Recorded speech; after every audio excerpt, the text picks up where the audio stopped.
마태복음 21장 왕으로 예루살렘에 들어가심. 예수님과 제자들이 예루살렘에 가까이 오시다가 올리브산 기슭에 있는 벳바게라는 곳에 이르렀습니다. 예수님께서는 거기서 2명의 제자들을 마을로 보내셨습니다. 예수님께서 말씀하셨습니다. 너희는 맞은편 마을로 들어가거라. 그러면 당나귀 한 마리가 새끼와 함께 묶여 있는 것을 발견할 것이다. 그 당나귀를 풀어서 나에게 가져오너라. 만일 누가 너희에게 무슨 말을 하거든 주님이 필요하시답니다 라고 하여라.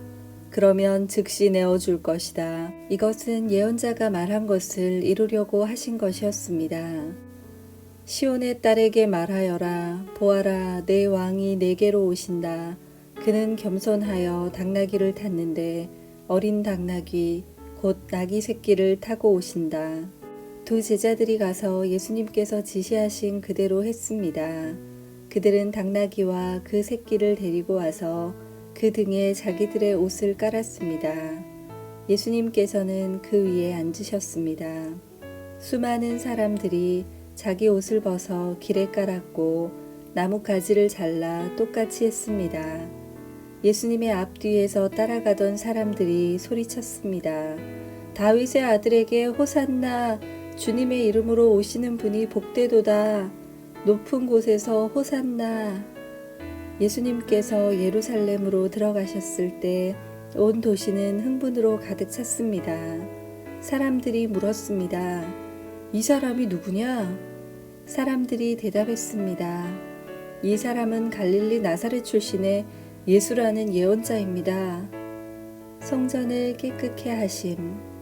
예수님께서 성전에 들어가셨습니다. 예수님께서는 성전에서 사고 파는 사람들을 모두 내쫓으시며 돈 바꾸어 주는 사람들의 책상과 비둘기 파는 사람들의 의자를 둘러 엎으셨습니다.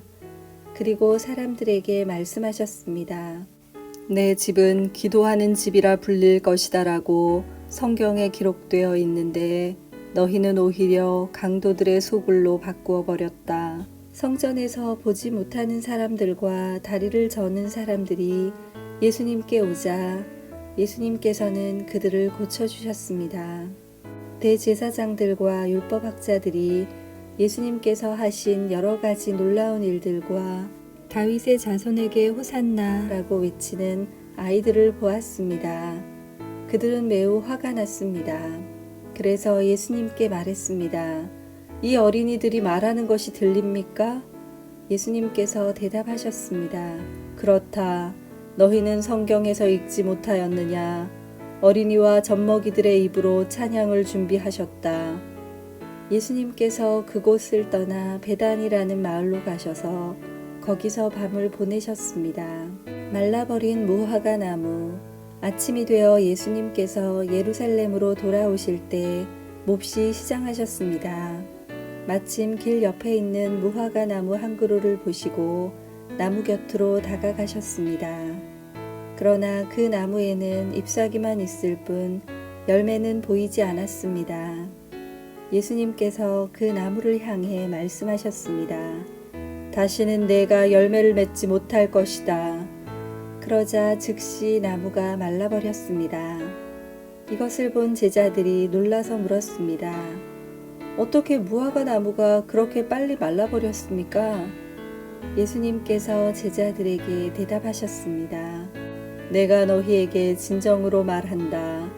너희가 만일 의심하지 않고 믿기만 한다면 내가 이 나무에게 한 것을 너희도 할 수 있다.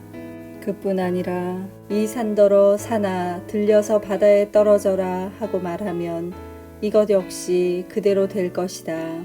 너희가 믿고 기도로 구하는 것은 모두 받을 것이다. 예수님의 권한. 예수님께서 성전에 오셔서 가르치실 때 대제사장과 백성의 장로들이 와서 물었습니다. 당신은 무슨 권한으로 이런 일을 하는 것이오? 누가 당신에게 이런 권한을 주었소? 예수님께서 이들에게 대답하셨습니다. 나도 너희들에게 한 가지를 묻겠다. 만일 나에게 대답하면 내가 무슨 권한으로 이런 일을 하는지 말해주겠다. 요한의 세례가 하늘로부터 온 것이냐 아니면 사람에게서 온 것이냐. 제사장들과 장로들이 서로 의논을 하였습니다. 만일 우리가 하늘로부터 왔다고 하면 그러면 어째서 너희는 요한을 믿지 않았느냐라고 말할 것이고, 그렇다고 사람에게서 왔다고 하자니 백성들이 두렵구나. 왜냐하면 모든 백성들이 그를 예언자라고 믿고 있기 때문이다. 그래서 그들은 예수님께 대답했습니다. 우리는 알지 못하오. 그러자 예수님께서 말씀하셨습니다.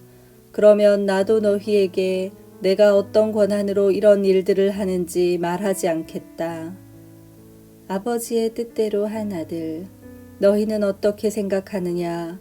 어떤 사람에게 두 아들이 있었다. 그가 첫째 아들에게 가서 말했다. 아들아, 오늘은 포도밭에 가서 일해라. 그 아들은 싫습니다라고 대답했다. 그러나 나중에 마음을 바꾸고 포도밭으로 갔다. 이번에는 둘째 아들에게 가서 아까와 똑같이 말했다. 둘째 아들은 대답했다. 예, 그렇게 하겠습니다. 그러나 실제로는 가지 않았다. 두 아들 가운데서 누가 아버지의 뜻대로 행했느냐? 그들이 대답했습니다. 첫째 아들입니다. 예수님께서 그들에게 말씀하셨습니다.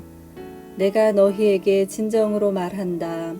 세리와 창녀들이 너희보다 먼저 하나님의 나라에 들어갈 것이다. 요한이 올바른 길로 너희에게 왔으나 너희는 그를 믿지 않았다. 그러나 세리와 창녀들은 그를 믿었다. 너희는 이것을 보고도 여전히 회개하지 않고 그를 믿지 않았다.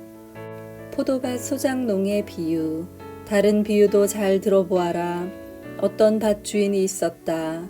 그가 포도밭을 일구고 담장을 두르고 포도즙을 짤 구덩이를 파고 망대를 세웠다. 그리고 포도밭을 농부들에게 빌려주고 여행을 떠났다.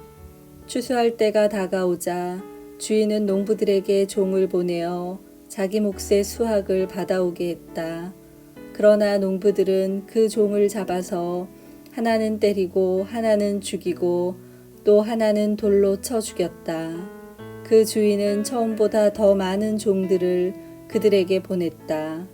그러나 농부들은 그 종들에게 똑같은 짓을 했다. 결국 주인은 자기 아들을 농부들에게 보냈다. 그는 농부들이 내 아들은 존중할 것이다 라고 생각했다. 그러나 농부들은 아들을 보며 서로 말했다. 이 아들은 상속자니 이 사람을 죽이고 유산을 가로채자. 농부들은 그 아들을 잡아 포도밭 밖으로 끌고 가서 죽였다. 그렇다면 포도밭 주인이 왔을 때 이 농부들을 어떻게 하겠느냐? 그들이 예수님께 대답했습니다. 그 못된 농부들을 죽일 것입니다. 그리고 그 포도밭은 제때에 수확한 것을 바칠 수 있는 다른 농부들에게 빌려줄 것입니다. 예수님께서 그들에게 말씀하셨습니다. 성경에서 이 말씀을 읽지 못하였느냐? 건축자가 버린 돌이 모퉁이의 머릿돌이 되었다.